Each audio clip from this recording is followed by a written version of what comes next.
sholat malam saja. Ya. Boleh lebih lekul. Karena kalau sholat tarawih itu harus ada jedanya ya. Makanya disiasati oleh ulama Indonesia sebagai ganti istirahatnya itu adalah bacaan bukan sholawat ya. Selamat. Biasanya teriak. Selamat.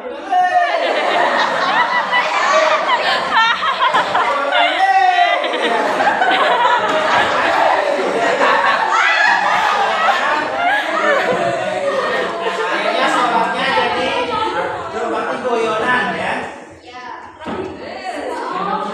Ya kalau kalian sudah tahu jangan dibuat begitu ya biasa aja. Kalau sudah jangan teriak-teriak ya. Nanti diikuti lah adiknya yang kecil itu ya. Teriak pula itu ya. Dinyaring yang kecil-kecil ya. Kan biasanya gitu ya. Belum selesai walat dolin. Walat dol. Amin. Belum selesai walat dol. Itu kan hukumnya mat sila ya. Walat dolin. Harus ditekankan gitu ya. Walat dolin gitu ya. Baru amin. Itu nggak boleh amin gitu. Nggak boleh ya. Secara hukum sudah keliru gitu ya. Karena sebenarnya hukumnya baca amin saja itu sunnah ya. Bisa kita cuma tidak usah baca amin ya. Daripada teriak-teriak ya amin gitu ya. Jadi guyonan ya. Makanya kebanyakan sholat tarawih di Indonesia biasanya malam pertama, kedua, ketiga kan banyak ya. Sampai nggak kuat. Tapi kalau sudah mau pertengahan, Beli baju Pak, beli baju. Baju bisa udahnya isya ya. baik kita ya. Ya Rasulullah mencontohkan semakin mendekati 10 terakhir semakin lebih perbanyak ibadahnya di masjid ya. Maka Rasulullah 10 malam terakhir tidak keluar dari masjid ya. Tidak keluar sampai mau sholat id itu tidak keluar Rasulullah. Jadi itikafnya adalah tidur di masjid, makan di masjid ya. 10 malam terakhir ya. Kalau kita kan enggak ya, pindah itikafnya ke mall ya. Pasti ya. Wah, rame pastinya. Balik sini aja ya. Wala taqrabuz zina. Ini ada alifnya, kemudian ada tanda sebelah. Ada alif berdiri sini. Apa namanya? Ini ada tanda mat alif ya. Kemudian bertemu dengan hamzah.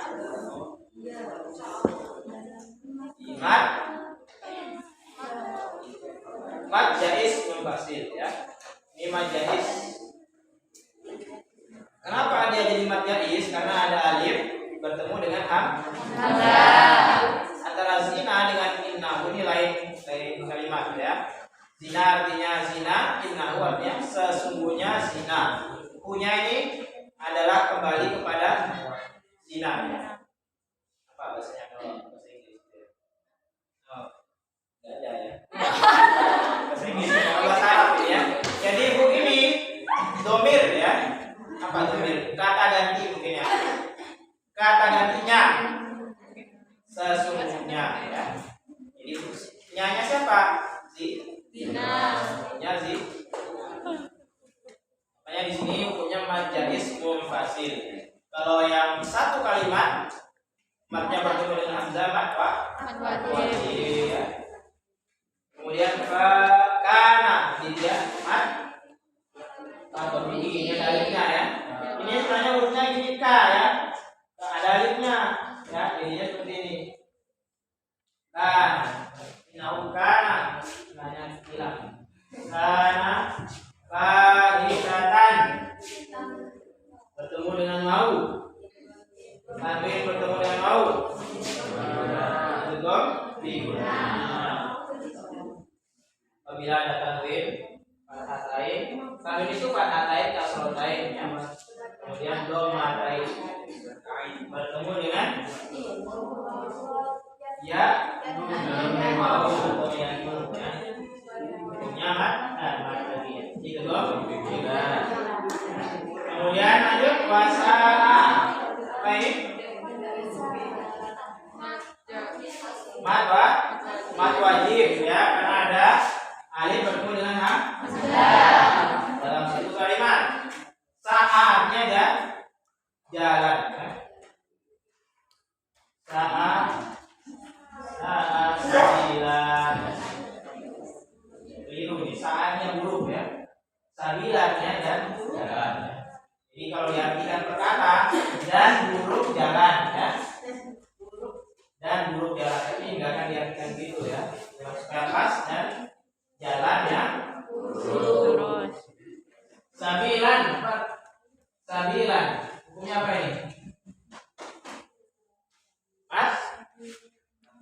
Ada tanda mat juga ini alif ini.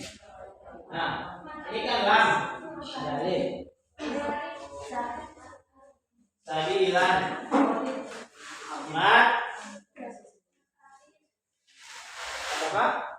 Bukan matarik ya. Mati. Akibat ya.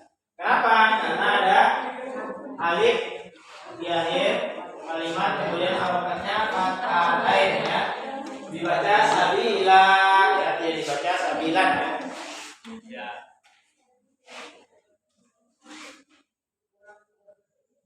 Kurang coba dilihat aja, dilihat kisi-kisinya mana yang perlu ditanyakan, mana yang perlu ditanyakan. Ada yang ditanyakan. Kalau penerapan yang misalkan nomor 2 ini ya, menganalisis Quran surah Al-Hujurat dan hadis tentang mujahadah ya. Penerapan insya Allah mudah soalnya ya. Kalau penerapan itu penting teliti saja ya. Biasanya aplikasinya di dalam kehidupan ya. Kalau penerapan seperti makna beriman kepada malaikat-malaikat, ini kalau penerapan itu penerapan iman ya, di dalam kehidupan sehari-hari. Apalagi kedudukan Al-Quran, hadis, jihad sebagai sumber hukum Islam. Jadi Al-Quran adalah sumber hukum Islam yang paling pertama dan utama ya. Baru hadis. Kalau sudah tidak ada di Al-Quran hadis, baru ada ijtihad. Ijtihad itu terbagi menjadi ijma, qiyas, maslahah mursalah ya. Ijma itu adalah kesepakatan ulama. Qiyas analogi artinya qiyas ya. Menganalogikan atau menyamakan perkara yang disebutkan dalam Quran atau hadis dengan perkara yang menjadi persoalan itu ya. Ya kan seperti Homer. Homer itu kan dari anggur yang disimpan ya kan ya. Sementara sekarang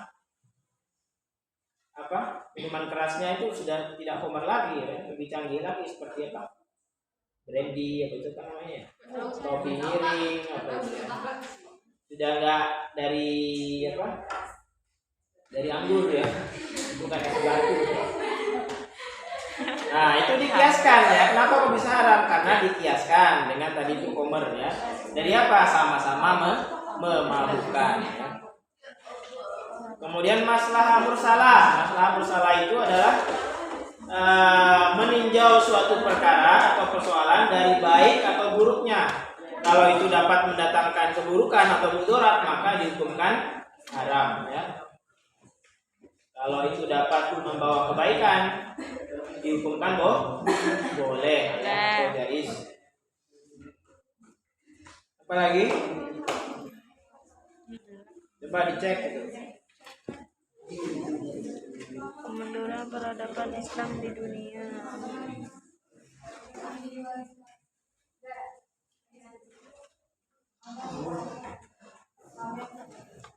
Menerapkan penyelenggaraan jenazah. Dulu sudah pernah praktek ya? Belum masa ya? Belum. Kalian yang ketemu pandemi ya? Kelas 11. Kelas 11-nya? Tergenap ya? Ya nggak masuk sama sekali itu ya? Iya. Kita nggak praktek ya? Iya. Ya, kalau dalam penyelenggaraan sholat jenazah ya atau pengurusan jenazah itu dimulai dari memandikan dulu ya, memandikan, kemudian mengkafani, memandikan, mengkafani, menyolatkan, menguburkan ya. Adapun takziah atau melayat itu tergantung daripada adat istiadat atau tradisi di masyarakatnya ya. Jadi tahlil atau itu ya. Karena ada juga yang tidak tahlil ya. Ya. Kalau perempuan 5 lembar ya. Kain kafannya 5 lembar. Sudah nyiapkan belum? Amal ibadahnya maksud saya. Bekalnya ya. Kalau kain kafan itu bekal untuk apa? untuk mayat kita ya. Tapi bekal kita bukan itu ya, bekal kita lah Amal. siapkan. Untuk wanita 5 lembar ya, jilbabnya, bajunya, terus kayak sarung gitu ya. Terus yang terakhir untuk menutupi seluruh badan ya, perempuan. Sunahnya 5 ya. Kalau laki-laki 3 ya, sunahnya 3 atau paling sedikit aja 1 gitu ya. Misalkan sudah nggak ada kain lagi gitu ya. Dan sunahnya memakai kain warna putih. Kalau nggak ada gimana? Boleh ya, kayaknya di mana?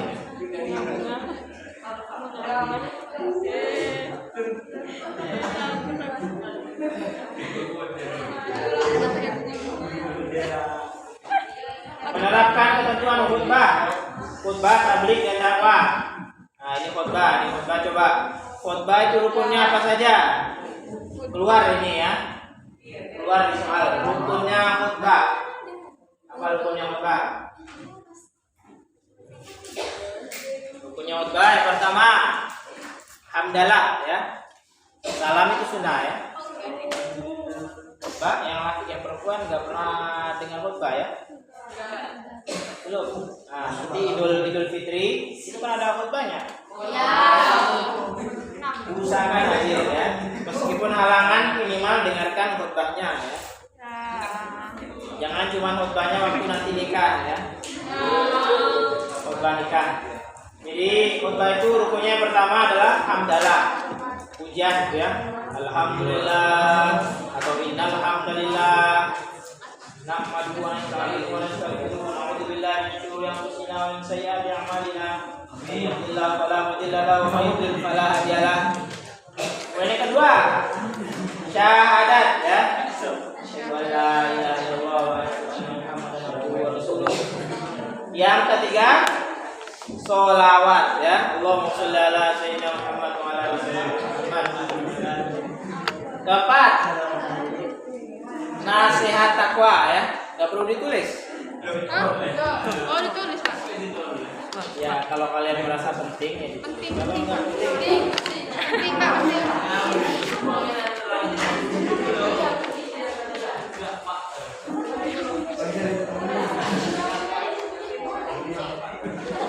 di rukun khutbah itu yang pertama. Jadi hamdalah ya. Hamdalah. Kemudian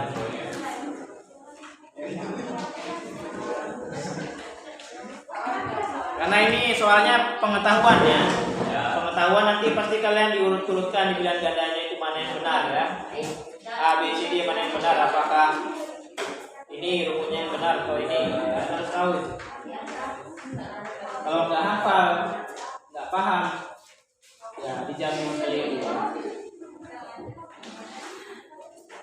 Rukun khutbah yang pertama hamdalah, yang kedua syahadat,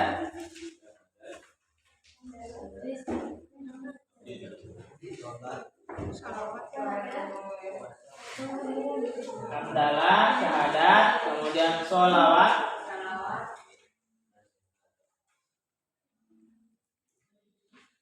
empat nasihat takwa ya. Nasihat takwa biasanya kalau khutbah Jumat itu ya ayyuhalladzina amanu taqullaha haqqa tuqatih, biasanya itu yang sering dibaca ya. Setelah nasihat takwa ayat Al-Qur'an ya. Atau dalil Al-Qur'an. Berapa sudah itu? 3, 4, 5. 5. Dalil, kemudian nomor 6 adalah doa ya. Sudah, itu rukunnya ya. Rukun itu artinya sesuatu yang wajib ada ya. Harus ada dalam khutbah. Beda dengan ceramah. Kalau ceramah atau dakwah nggak harus ada ya. Misalkan langsung setelah salam yang saya hormati, yang saya muliakan, langsung isi ceramahnya, nggak masalah ya. Tapi kalau khutbah wajib ada. Itu tadi rukun-rukunnya ya. Lain nanti kalau ada soal perbedaan antara khotbah dan dakwah, bedanya itu ya. Apa lagi?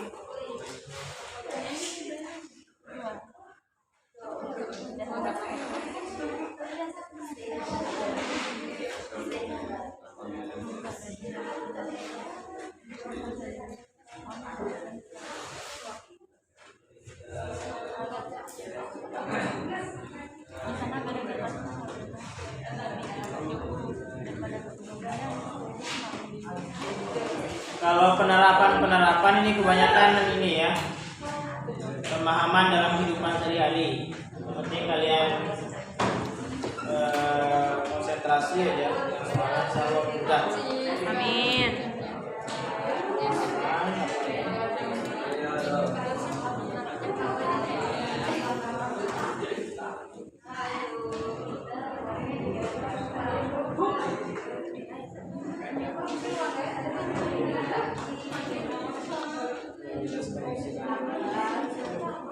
Nah ini ya, coba dilihat.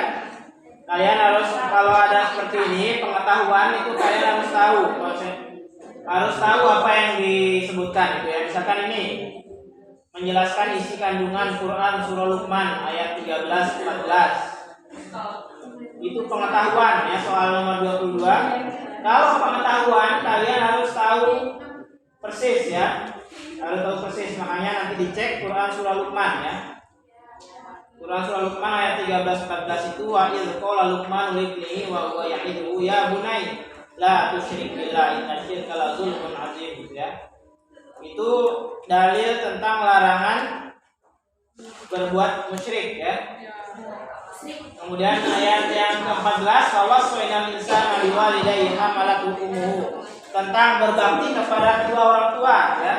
Jadi Quran surah Luqman 13-14 ini membahas tentang larangan musyrik dan perintah berbuat baik kepada Kedua orang tua. intinya itu. Nah dicek nanti ya di isi kandungan Quran surah Luqman ayat 13-14.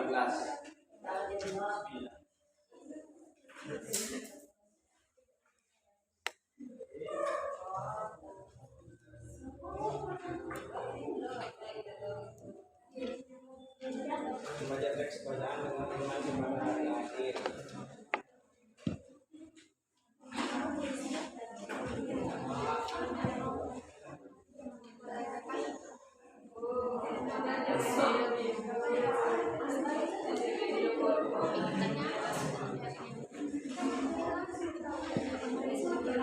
Ini menjelaskan ketentuan pernikahan, pengetahuan tentang pernikahan ya. Jadi 60% materinya kelas 12 ya. Yang 40 dari kelas 10 dengan kelas 11. Pernikahan, rukun nikah itu apa saja? Coba satu orang tangan, siapa yang bisa menyebutkan rukunnya nikah? Ya.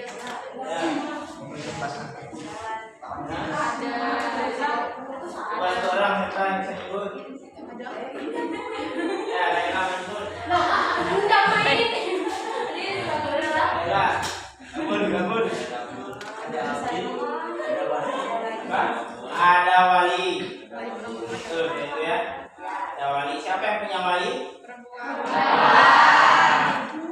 Dalam menikah harus ada walinya, itu bapaknya ya. Kalau bapaknya sudah nggak ada, bisa saudaranya ya.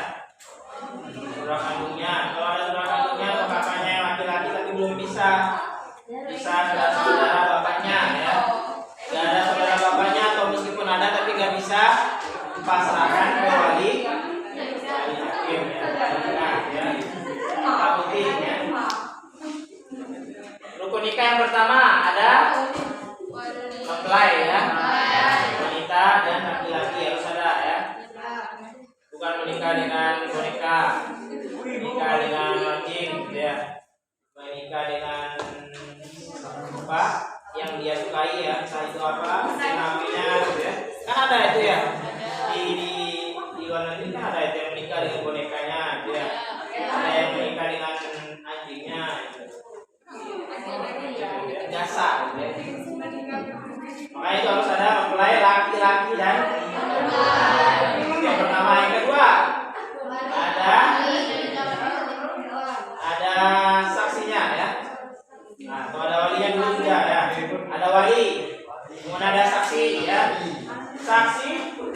harus seorang laki-laki yang mati 3 laki-laki dan sudah balik.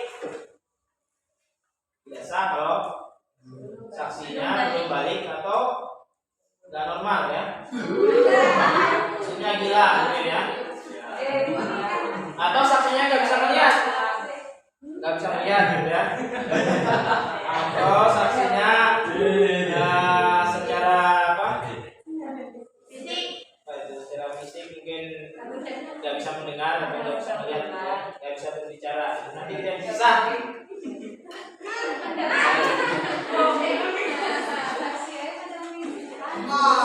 Lanjut ya, tadi itu ada apa? Domplay, ada wali, ada saksi, ada ijab qabul ya. Ijab qabul. Apa ijab qabul itu? Nah, saya nikahkan. Itu namanya ijab ya. Qabulnya saya terima. Dan seterusnya ya. Ijab itu dari yang menikahkan, qabul dari yang dinikahkan. Yaitu laki-laki ya. Laki-laki itu yang menerima ya. Apa? Sudah siap? Ya,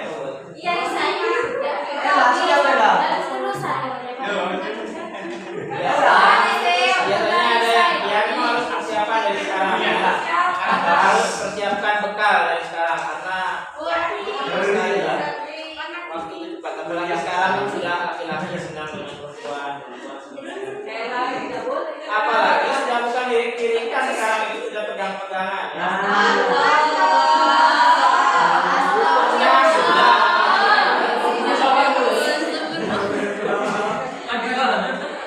Hukum nikah ya, wajib sudah itu ya. Kalau sudah nggak tahan ya. Mana kita tahu dia nggak tahan? Ya, sudah sering pegang-pegang semena-mena ya. Berarti sudah tidak tahan dengan nikah ya. Harus segera dihalalkan ya. Daripada dosa. Kasihan ya. Kasihan diri sendiri jika perempuan dan orang tuanya.